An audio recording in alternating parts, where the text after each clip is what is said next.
now, city kids, gather round for urban myths. Hush now, city kids.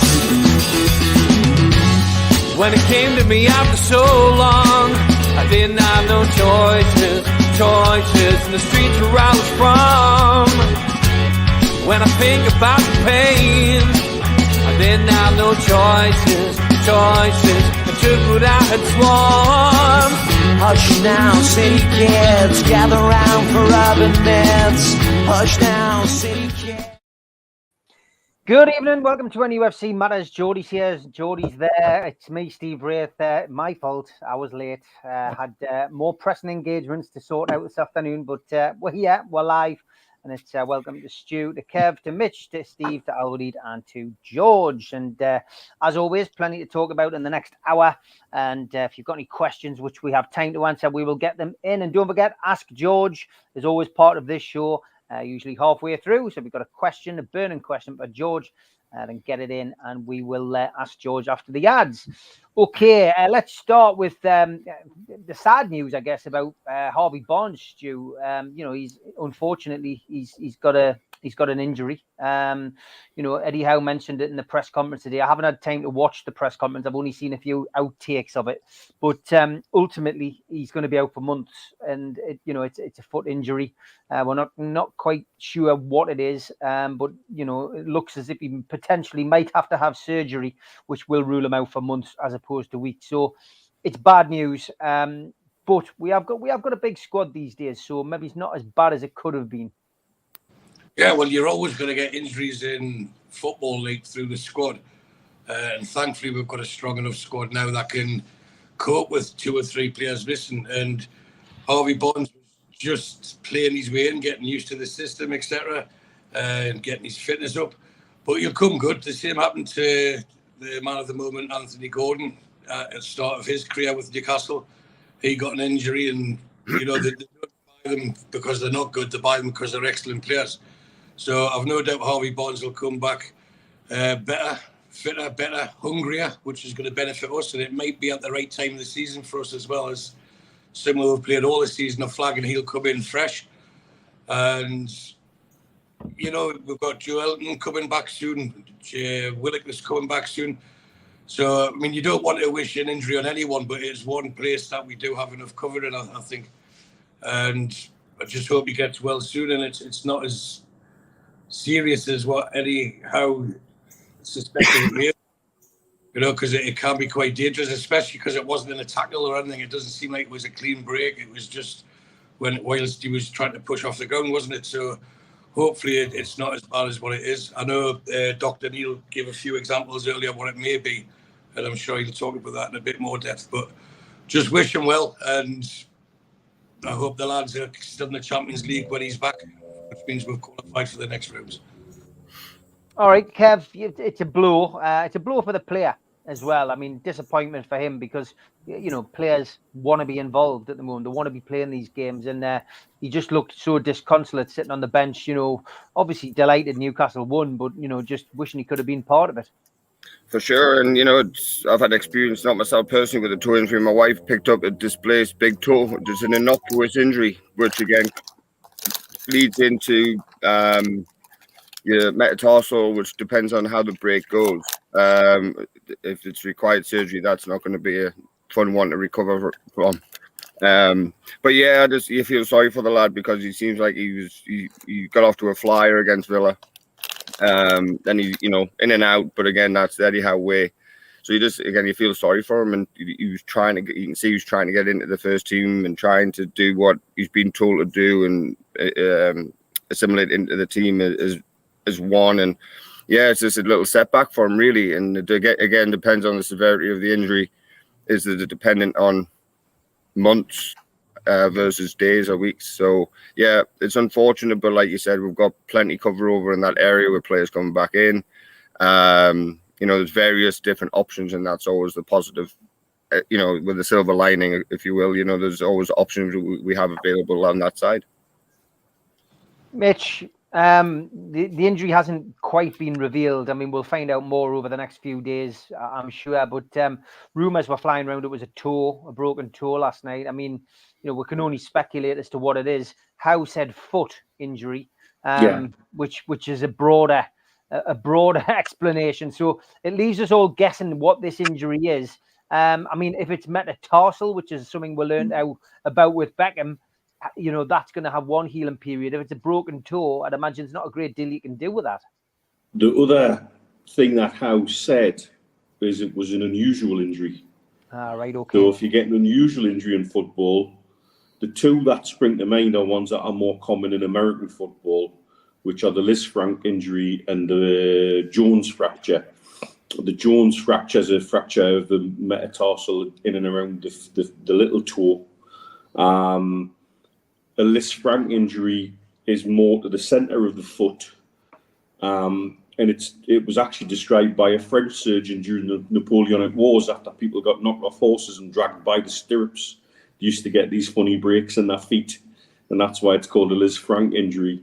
My understanding for the treatment of both is that if it's a less than a 2 millimetre displacement, they may get away with just a cast on it. But if it's greater than 2 millimetres, it needs surgery and it needs stabilisation. And that's the problem. The problem is the blood supply in that area is pretty rubbish. So it doesn't heal very well and it's prone to breaking down again. It tends to be in situations where your foot gets trodden on or your foot's rolling where you're trying to run. And that's why you see it more in other contact sports and less in football. If I remember right, it was one of those two that Michael Carrick's brother had all the problem with his foot when he got the nasty foot injury, but I can't remember which one off the top of my head. Either way, if you're looking at it, the best case scenario is 6 weeks for a cast only. But my old understanding, having spoken to someone today, is that with athletes, they tend not to take that view because it's likely to still need surgery after 6 weeks. So more often than not, they go straight to surgery.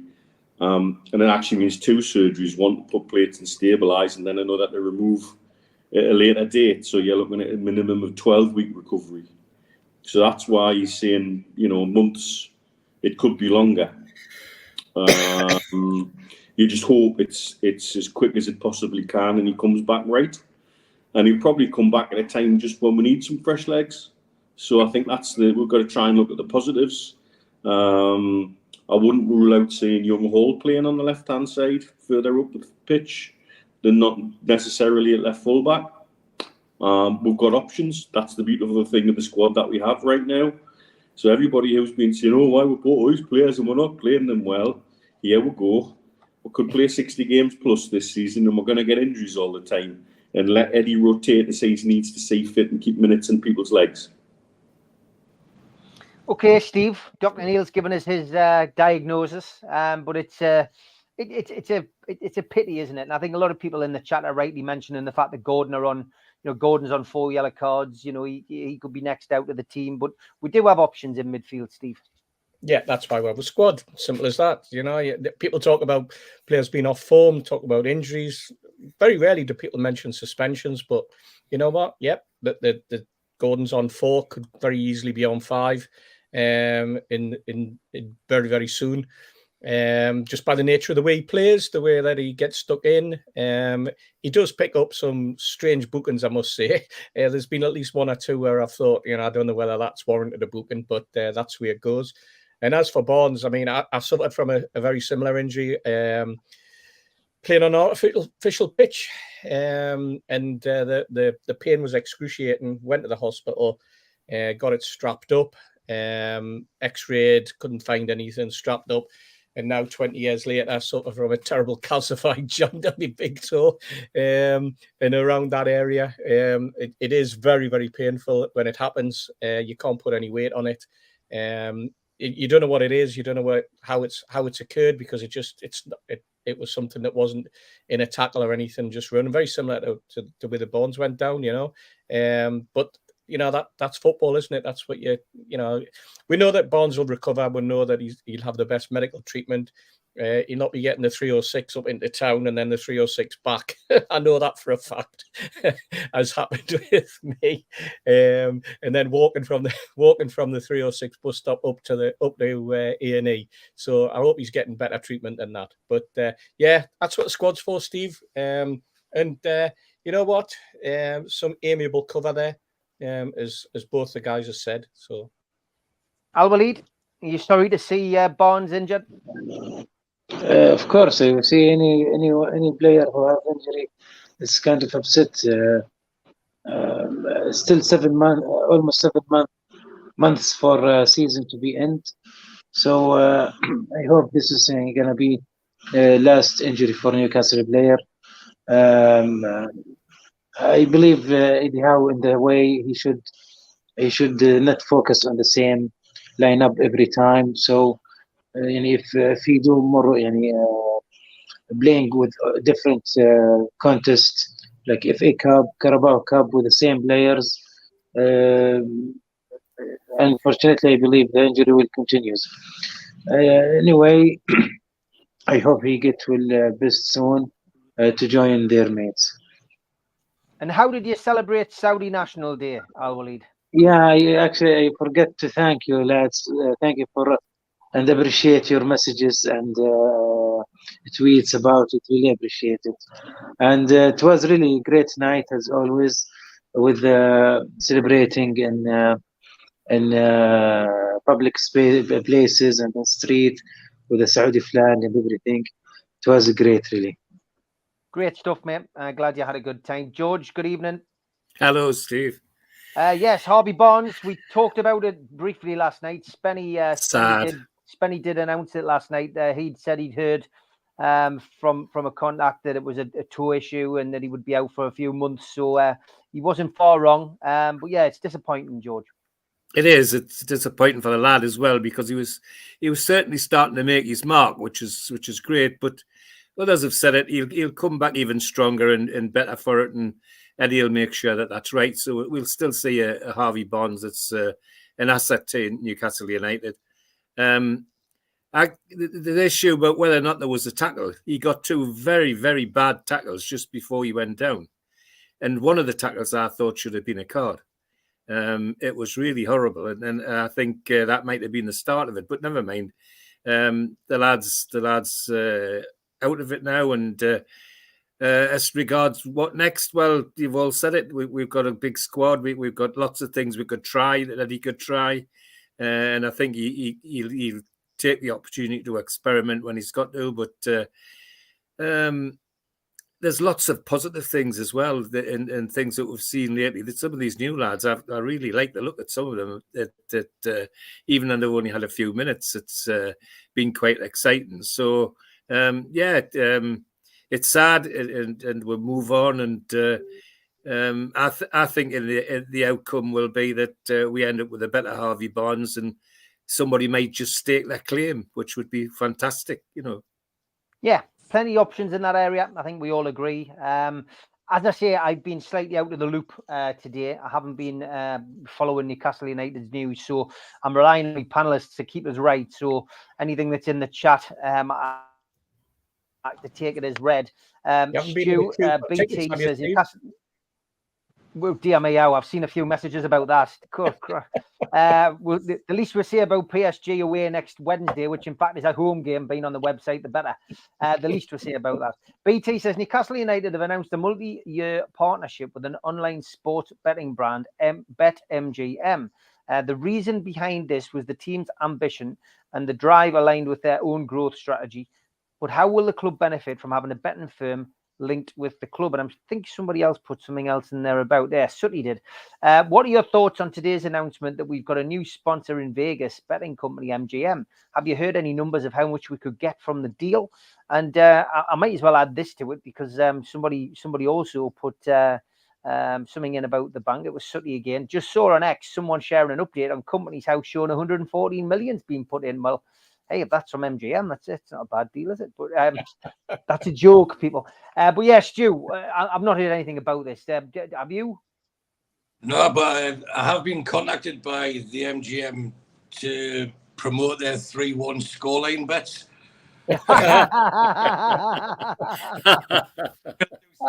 Dear me, What were the odds on that, eh? Has anybody seen this? Because I don't know whether this is true or not. There's something where we've mentioned, I think, several times, not this particular thing, but there's loads of ways the club can source new revenue streams. And betting partners is one of the ways to go. It's something that other clubs have as well. So I'm sure that will be inside the ground. And a lot of it will be online because that's where most of the gambling's done these days anyway, online. And if you've got an association with Newcastle United, they've obviously, if you pardon any pun, they've probably took a punt thinking, right, we'll get a lot of Newcastle fans gambling with us. What they don't take into consideration is Newcastle fans are quite savvy and they'll go to the one with the best odds, not the one that sponsors their club. But it gets their name out there, it gets they'll be advertising the ground, etc. A little bit I've seen about this 114 million. That was in August, and it's just putting cash flow into the company. That's all it is. They can put money in and take it out. It's their business. They'll be waiting for TV money to come in, revenue from other things and stuff like that. And it's just keeping the club liquid. So I know there's rumours saying that's Amanda selling some of her shares and stuff like that. But as far as I'm concerned, it's just a normal business transaction. I may well be wrong, but that's my understanding of it. Okay, Kev, I presume you haven't seen anything about this. John Spencer saying it's on the official website, so I'll have to have a look. As I say, guys, I've been having a look today. I've seen it. About this. I've seen the MGM stuff and a little bit about the cash flow, what Stu just mentioned. I know, like we were talking before we went live about American sports and the American money that's involved in there. And it's an MGM group and it's not from Vegas. I've looked up on their website, a New Jersey based company, which is in New York area. So it's not a full, yes, it's Vegas. Yes, that's the pull because we've got the massive hotel chain. So I think it's a commercial partnership deal, which can only benefit the club. It's an online betting book that they call it here. So you get various different things. You get from various different sports. So again, it's only positive. How you could even put the MGM at St James's Park on the top of the stand. So the possibilities are endless. Again, we get something every week where we've got a new commercial sponsor coming in, or somebody that we're linked with, or whatever it is. So again, look, if it's putting cash flow into the club without selling anybody, or the owners putting their own money in, better for us. Yeah, I'm just reading up on the website here. Sam Beher he's the UK director of BetMGM, says Newcastle United's re-entry into the world's elite this season is a golden moment for the football club and its incredible fans. We are proud that the club has selected BetMGM as one of its betting partners for the upcoming season. So it's just like another deal like Noon, Mitch, really. It's another one in the pot. Yep, it's another one in the pot. Interesting. I've got a feeling Steve might correct us here. Were they not the guys that were going to build the casino when they were talking about building the casino at the Leazes End? The MGM was part of the MGM group with the casino people. Now this is just a betting company that has the name MGM in front of it. Whether that's a coincidence or not, or whether I bet if we dig around, perhaps was always dangling there. Who knows? There could be links going further back than we realise. I think that they're making it more of a play that they're also into esports as well. That it's not just about the gambling side of things, and that ticks a lot of boxes with PIF and their investments and divestments within esports as well. One wonders where if you follow the links where they actually end up in totality. At the end of the day, though, as many different partners as possible balances the FFP books, and that's the way we've got to look at it. How you feel about gambling sites and how we feel about accessibility to gambling. I think everybody knows it's something I tweet about occasionally. Haven't had friends who've gone the wrong way. We're just laughing at Johnny Allen's quote. It stands for Magpies getting millions. I can even see that. But I think at the end of the day, as long as the partnership's done well, which it will be, they've got experience in the NFL. I think they've got links to Denver Broncos and the Raiders and the Titans, I think. I could be wrong there, but they certainly don't know. They're not new to the world of sport, and they're not new to how they can integrate, enhance an experience for a fan base, or what have you. And at the end of the day, all the partnerships add up, don't they? Yep, Steve. It's another good little acquisition. Peter Silverstone doing his bit again. I mean, he's certainly making an impression, isn't he? And certainly got the contacts. His little black book must be worth a few billion to this club. Exactly, and not only that, but it was also announced today that MGM Resorts, this casino gambling company, were also sponsoring TalkSport. So they've partnered up with TalkSport today, which was interesting. We're looking at some of the other people that they're linked with: Yahoo, the NBA, the Women's NBA, baseball, National Hockey League, the MLS, and then the New York Jets are one of the clubs, the Vikings as well. So quite a lot of American influence on that, naturally, because they're, as Kev says, a New Jersey-based company. But obviously new to the UK, new to the British betting market. Probably, as everybody knows, with betting now, it can be global. They tend to concentrate on not only online betting, but also this casino betting, on the slots and stuff like that. So I suppose an interesting concept for some. I'm not a betting person myself, so it's not something that particularly enamored with, not something that sort of rocks my boat, I'll be perfectly honest. It's just another name that'll be on a sponsor's wall behind us, and it'll quickly be filling up, and these will not be the only ones. There'll be plenty more. Most companies have got a betting partner. Most companies have got a UK betting partner. We've got Fun 88. I wonder whether or not that'll drift away, or whether that is also going to be absorbed within MGM, because a lot of these betting companies are all linked together in some way, shape, or form, whether or not they're running out of the Isle of Man or Jersey or the Cayman Islands or wherever it happens to be. But I mean, from a financial perspective, it brings money into the football club. Like every other football club who's got betting partners, we've got one now that looks like a global one rather than a parochial. Al-Walid, it's good to see the Saudi owners, have recruited the right people at the club. We know that we need to have the right personnel on the pitch, but off the pitch, they've really been smart. They're working with Amanda Stabley and Mirdad and the Rubin family, but also away from business. Al Ramaya, and the recruitment has been very, very good. Does that surprise you? Will not surprise me.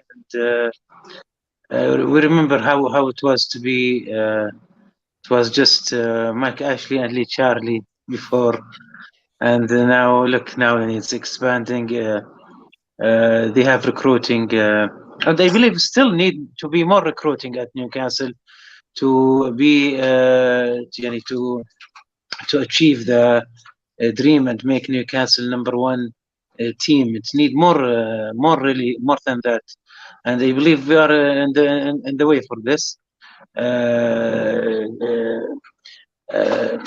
This club is a nation behind this club, so I'm very happy, and I'm sure we'll crown this with a trophy very soon. Great stuff, Al-Walid. Have you back on the show as well? I know you've had a couple of weeks off. George, it's another partner. I'm just a bit concerned our shirt's going to start getting covered in loads of different, I hope they don't go back to the green old days where you've got to stitch it on. I'll get your man to stitch it on. We'll all be knackered. It's goes back to where I said we were talking about the whole takeover thing. You either ditch it or you embrace it. and it's quite clear our new owners are embracing it with both hands and all their arms as well. I had to giggle when because Kevin stole me thunder a little bit. I was gonna, because you were talking about Vegas at first, I was gonna say, well, it's not Vegas, it's bloody New Jersey, and you just need to think not too far back who made all the money in gambling in New Jersey. And they were very unsavory characters, but never mind, that's another matter. I just think that spreading it around and getting other people in, that I think Neil said it, the more we can get this FFP load we've got on our back disappears slowly but surely.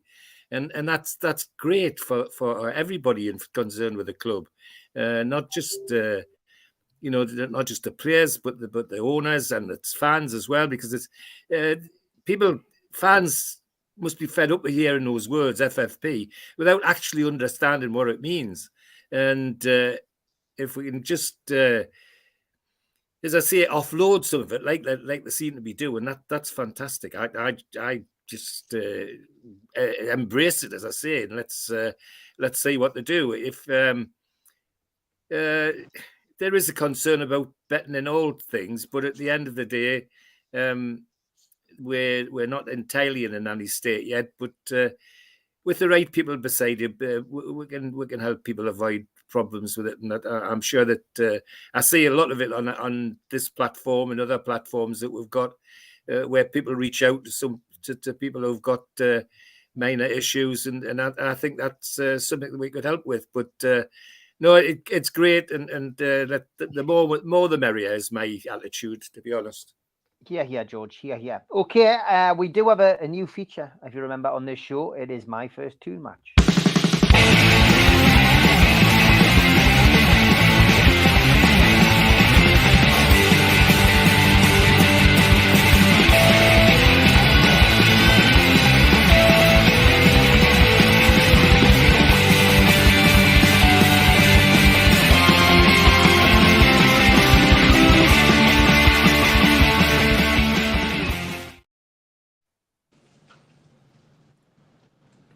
Has it stopped? That bloody music. That's what people will be doing around the world now. Bloody hands over their heads. That one is even worse than the one we do on a Friday, I think. Definitely. That will have blown a few speakers. Anyway, the idea behind this one is we ask you to send in your first toon game. And Tom says, my first game, he says, I'm from Alnwick. He says, on 18th of April, 1987, I was invited by my friend to go to the match. His uncle would drive us to Newcastle. We were just past Morpeth and the car broke down just north of Stannington. Both me and my mate had scarves on. Now you've got to bear with this because I've got to change this over and get to the next one. So bear with this. Where is it? 2 seconds. Here it is, because it's a 3-part of this. Here we go. There we go. I lived off that for years. I got. Where is it? So had scarves on and were. Oh no! Where's the other bit? I got the bus back after the game. We jumped into the car. Unbeknown to me, the driver was David McCreary. There it is. And the passenger was Ian Stewart. They told us they played for the team and that they could get us in. Where do you want to sit? My mate says, we will just go into the ground. He says, I lived up that for years, but I just wish my mate had said that we could sit in a box. I saw Stewart score that day. I got the date wrong. It was the 1st of the 1st, 1987. Crazy. But the two lads were so kind, and it made me a lifelong Toon supporter. So basically, they went down to the game, and they ended up getting a lift off David McCreary and Ian Stewart, who said they played, and they offered them tickets for the game, and they just said, just get us normal tickets. He just wished he got in the box, Tom. But they ended up in normal seats. But on that day, Ian Stewart actually scored. I love that because it just shows you how football has changed, lads. How football has changed. Footballers travel into a match in their own car. Yeah. First team players. But that was great, Tom. Thank you for sending that in. If you've got a story, which I won't cock up, I promise. If you've got a story that you can send in, tweet it to one of me or one of the lads on Twitter, and we will get that out there. And my first Toon match.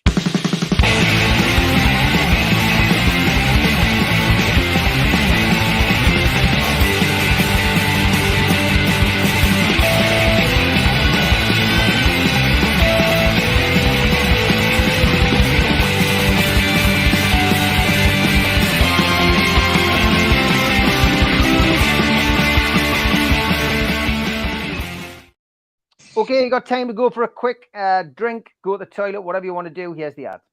A big thanks to all our sponsors, Skips and Bins. You can find them at skipsandbins.com or telephone 0800 25 45 25 3. Email inquiries at skipsandbins.com. Website skipsandbins.com. Easy contract free and pay-as-you-go waste collection. Big thanks to Mr. Vicky's sauces handmade in Cumbria. You can order them from their website, mrvickys.co.uk, or by telephoning 01768 210 102. A big thanks also to New Workwear. You can find them at newworkwear.com. They're an agile and dedicated workwear provider. Welcome back as well to United Travel. They are a UK coaches firm and they are based in the Northeast. They've got 2024 tours and you can contact them on 01670 632 460 or mobile 0791 666 4174. Email info@unitedgrouptravel.com and they've got a website which is unitedgrouptravel.com. There's no strangers on their tours, just people you haven't met yet. Big thanks to them for their sponsorship. Big thanks as well to Media Arts, and they supply all the video technology. If you want to become a member and get a cup, a pen, a membership card, and a scarf, then get your smartphone and put it over this QR code. It will take you straight to the membership pack. It's a £25 one-off fee. You can also go to NUFC Matters website and search membership pack to book today. If you want to help the channel, then subscribe to it by hitting the subscribe button. Hit the thumb up under the video to like the video and click share to share to your other social media. We're also available as a podcast on iTunes, Spotify, and other podcast providers. Don't forget, we help the food bank on this channel. If you want to do so virtually, go to nufcfansfoodbank.co.uk and make a donation today. The Alan Shearer raffle is back on. 150 tickets, £1 a ticket. Win a limited edition signed Alan Shearer ball. Enter today at nufcmatters.com. Don't forget, the Rob Lee t-shirt is still up for grabs for the food bank. It's pinned to the top of my X account at Steve Wraith. Just find that and place a bid underneath. We'll be drawing that on Friday. And the raffle for the Kieran Trippier print is still ongoing. nufcmatters.com for that. And there is an event, Keegan Beardsley and Waddle, 25th of January. Tickets for that, 0844 249 1000. And an evening with Frank Clark and John Gibson at the Irish Centre. Tickets £15, nufcmatters.com for those, where you can buy a lot of t-shirts, including I've never seen a Mackem in Milan with our Champions League fixtures. And don't forget, I'm doing the breakfast show, toonradio.co.uk, 7 till 9, Monday to Friday. You can tune in, listen to me, Rai, Dave, and Daz, 7 till 9 each morning. Been a lot of fun, that. And something that we're doing in the community, Raval Curry is something which I've enjoyed many occasions. It's a restaurant just off the Tyne Bridge in Gateshead. They are inviting Newcastle fans down before the PSG game at St James's Park from 3 o'clock onwards. And if you want to have a meal in there, you can have 20% off if you mention NUFC Matters. But you must book in advance at rivaluk.com. That's rivaluk.com. We've donated an Alan Shearer signed ball for their curry week. And it's essentially what they're doing is anyone who buys a chicken tikka masala between the 2nd and the 7th of October, which is National Curry Week, they will donate the price of that curry to feeding families. So with every tikka masala ordered, you will be donating a meal basically to feeding families, which is it's a cracking idea, and we are only too willing to support that. Eat well, do good, curry with a cause. So a big thanks to Raval for getting us involved with that. And I know there's a couple of the other lads I got involved, Adam Pearson and Matty from the Magpie channel. are both supporting that as well. So thanks, lads, for getting involved. Okay, as always, we have Ask George on this show.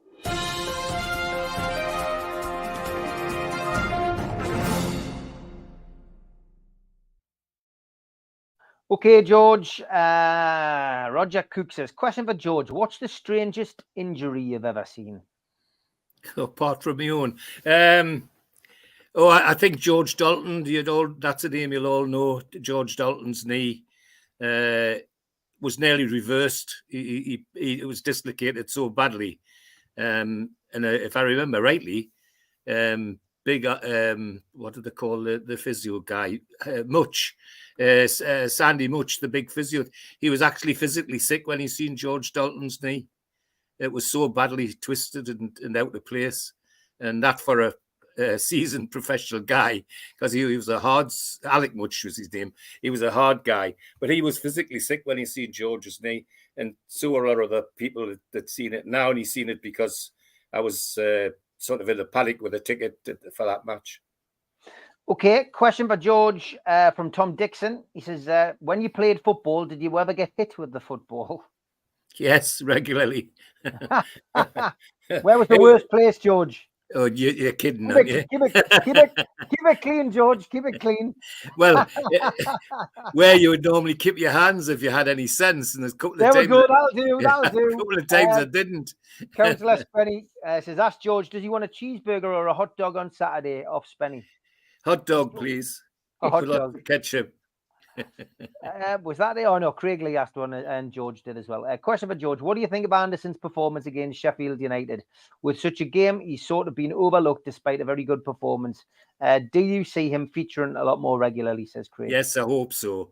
I mean, if there's another local hero coming, and we've got one in Longstaff, I think, he's the next one. He's starting to show at this level all the things we hoped he would, and the more game time he gets, the better he'll get. So yes, I did enjoy what he did on the other night, and it's not unusual that he got looked over because of the 8 goals. But I tell you what, if he'd scored one himself, if he'd poked one in, it would have been different. No, I think we've got lots to enjoy to come from young Anderson, and for me, it's starting to show, and I thought some of it showed the other night. Okay, fantastic. George Bainbridge, this is a strange one. Question for George. Does he prefer the book ending of The Grapes of Wrath or the 1942 We Are the People ending? No, I prefer the original Grapes of Wrath. They picked a good book there. That's my father's favourite. John Steinbeck is the author. But I prefer the ending of the book, The Grapes of Wrath, to the We Are the People ending. There we go. And last one, Sefton Mag, who has been very unfortunate in the ballot. I'm seeing lots of people celebrating getting tickets. Sefton Mag hasn't had one success yet. Some people have had 3 and 4. How do you look so young, he says? I like to think it's part of the fact I've lived my life with young people. 60-odd years teaching young people in the university, 60-odd years involved with the Scouts, and 50-odd years as a school governor. Everything I've done outside my professional life has in some way involved young people, and also trying to be young with my son. He's sitting there, and young with my granddaughter. Somebody said to me when I said I was nearly 82, they said, you're 82 with a 25-year-old brain between your ears. And I think that about sums me up. I'm content with myself and always delighted that I've been able to do so much with young people. And I think that's really do think that's helped me to stay the way I am. There we go. That's his secret, Sefton Mag. That's us, George.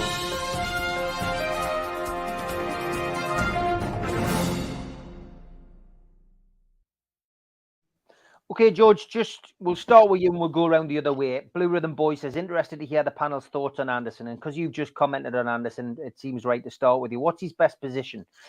He's now at a level where you're happy dropping him into the starting 11 no matter who we play. So what would you say Anderson's best position is? And, he may have a bit more game time now with Barnes out. I would see him as a attacking midfielder, where you could do damage in the other box. That's where I see, because he's got the ball talents. He's got quick feet, like his grandfather had. Jeff Allen had beautiful feet, and if you've got somebody like that, you want them doing that tricky stuff in the opponent's box. So attacking midfield would be my choice. Yeah, but I've got a feeling that he's got the ability to play right along all 5 front places if any wanted him to. Bit like Gordon.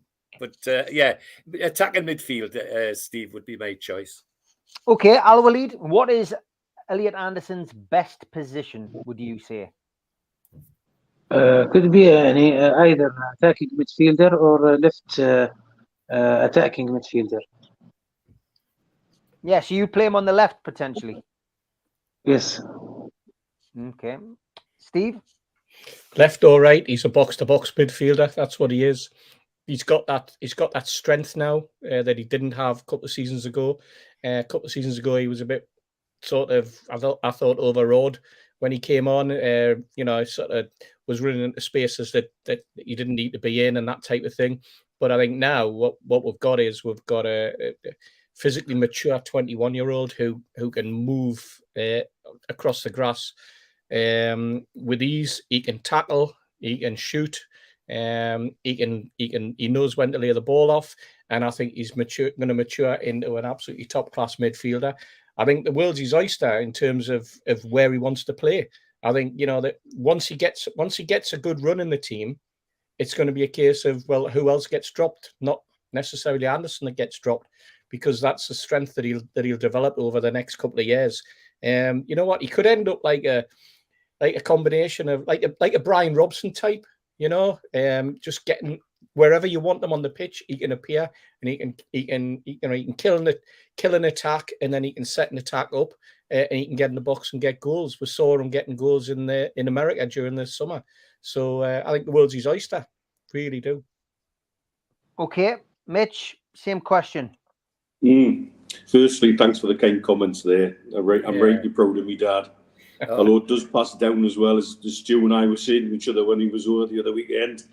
When our 18-year-old brain's going to stop writing checks that were 50-year-old bodies cannot cash, and I don't think it's going to stop anytime soon.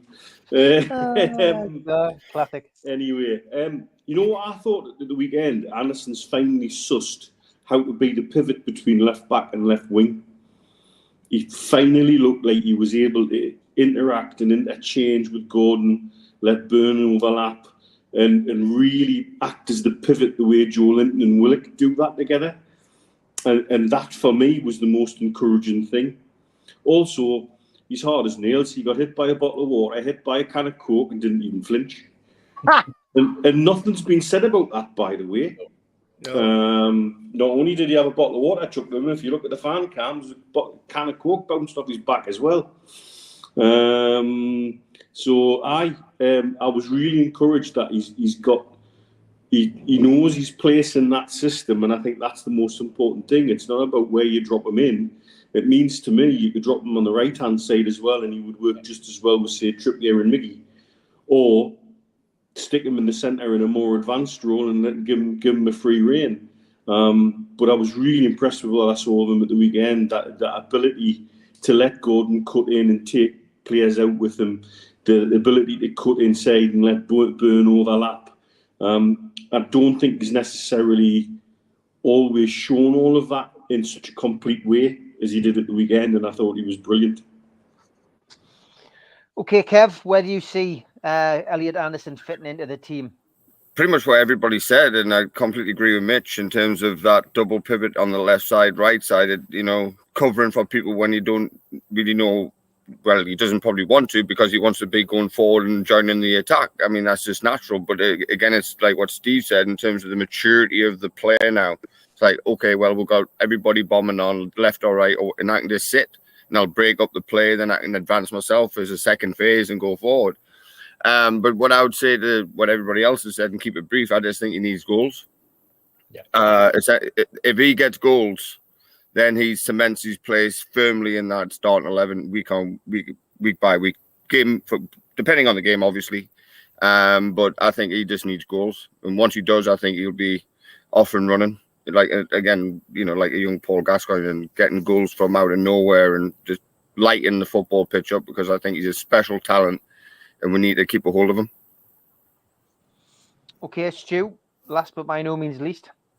I'll follow on from what Kev says, because confidence is a commodity that's very rare in professional sport, and it's priceless.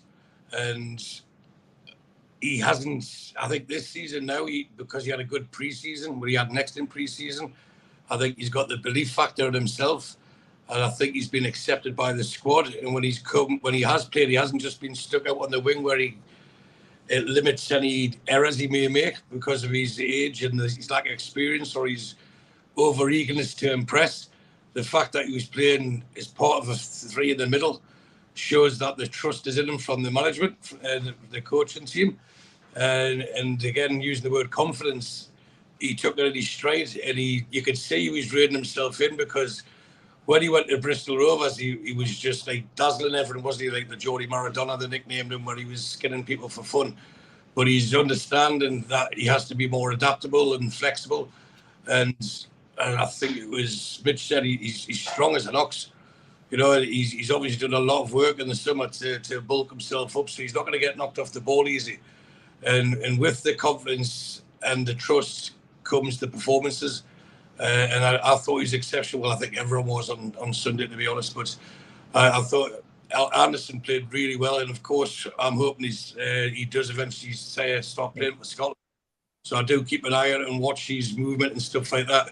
And at the moment, I don't think he's going to be pigeonholed into one position, because he has the ability to play in multi-positions and play them really well. But to be playing in the middle of the park, or even on the left side of the middle of the park, it's a big role in the Premier League, and he took to it, and he ran it. Again, that just goes back to his confidence. And again, agreeing with Kev, once there's a bit more of an end product, but I think I don't think he's scared of shooting or anything like that, but he's more conscious of being wasteful with the ball, and he wants to make sure the ball retention's there, and so that shows he's maturing fast.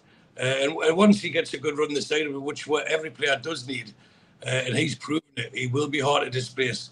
And then it will just be a case of, right, you're not in the team today, not because you don't merit it, it's because it's squad rotation. And I think this season will be a coming of age for Elliot Anderson, where he will be accepted as one of the main players in the squad, or at least this squad player of the highest standard, and be accepted in the Premier League as, your Premier League quality now. He's going through the same sort of evolution as what Sean Longstaff did last year, and I know the different roles, but the fan base are accepting him, the beliefs there, and the performances are now coming to the fore. So I could see him playing tomorrow as well. He's a young lad and he's got energy to burn. So I'll be hoping he does play tomorrow and has another big game, and give them as many games as you can. When the team is short of players at the moment on that side, as we were just talking about earlier, with Barnes out and Willock and Joelinton still not fully fit, give him his confidence and say, right, you're going to be playing come hell or high water for the next 3 games. You're playing against Man City, you'll be playing at home against Burnley, and you'll also be playing against PSG. We'll speak to you on the other side of that, and just let him do his thing. He's got an exceptional talent, but the way I think his natural position for me would be a number 10, but we don't play that system. So I think to me, he'd be like the left side of the midfield, just where he played on Sunday. Tell you what, guys, as well, him on the left and Longstaff on the right, both stopping the opposition. Didn't that give Bruno the opportunity to push on and play what was basically his best game of the season? Because he knew on either side he had 2 workhorses who were going to be there. They were going to give the ball to set things up, but they were also there if he did slip up for to be able to win the ball back. And I thought the 3 of them worked like a dream on Sunday. And Bruno also tried some ball skills that he hasn't been able to do for a while, and I think part of that was because of the freedom those 2 give him. Okay, we are looking ahead to the match tomorrow. Just to let you know, I'm not doing a live tomorrow, but 5 o'clock we will be showing Kev's attempt at the quiz. Next week, you will see Mitch's attempt And in between that, I'm going to have to record the very final one, which is with Stu. So we need to sort a date out for Stu, and then we'll be able to announce the official winner of the trophy, which John has done. Looking forward to that. Just while we're here as well, the professionals, a lot of people saying they missed Stu on Sunday. Well, it's because Stu can't do Sundays and we could only do Sunday. What? I can, but I just can't do Sunday mornings. Yeah, well, you couldn't do the Sunday night because of the game, though. Yeah, that's right. That's right. So my weekend, I told the lads before we come on in, I'll be very quick with it. You know, we're talking about being positive and having a good attitude. On Friday, the bumper got ripped off my car. And I was a great believer in control of controllables. It wasn't my fault, so off to the garage it goes, it gets fixed. And then, well, that's it. I mean, it's a bit of metal at the end of the day, so no one's damaged or anything like that. Let's get on with it. Saturday, I was meant to be working until 2:00, and then I got a call from the big man himself, Mr. Mitchell, from the UAE. Not Mitch, he knows who I'm talking about, who says they've got a VIP guest coming on at 3:00. Could I sit and entertain him? He's some basketball player. And now they give the guy's name. So I've looked up this guy's name, and he's a college player for some Seahawks team or something like that. And I think, well, what's the big fuss with this? He arrives with the right-hand man of the Sheikh here of Bahrain, a cavalcade of cars. And this guy gets out. And I still think it's just someone they've met, and I'll just be polite and show him around and do what I was meant to be doing, what I was asked to do. He ends up, he's in conversation to his advisor and some of his entourage. His name's Jaylen Brown, and he's just signed the biggest contract in NBA history. For the next 5 years, he's going to get paid over £300 million for bouncing the ball for the next 5 years. So I'm glad I didn't know that when I first met him. So I had that, and then the people at 4:00 on Saturday, when I'd finished work early, because I ended up doing like loads of hours on the Saturday. When I finished early on the Sunday to get myself ready for the Toon game, I was a few Jaegers in, I was on the vodka Iron Brews, and then my phone kept going. And first client I met Saturday decided he wanted to buy something. The phone goes again. The second client said he wants to buy.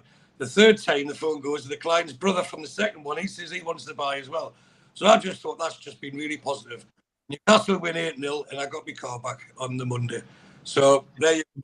There's always someone. Did Jaden fix the bumper as well? Did Jaden fix the bumper as well? I tell you what, Steve, we're walking through a ball that we're opening, and he accidentally kicked my heel. So I turned around and went, free kick, ref. And he had no idea what I was talking about, you know. Classic. Are you for real, man? And I says, what's wrong with you?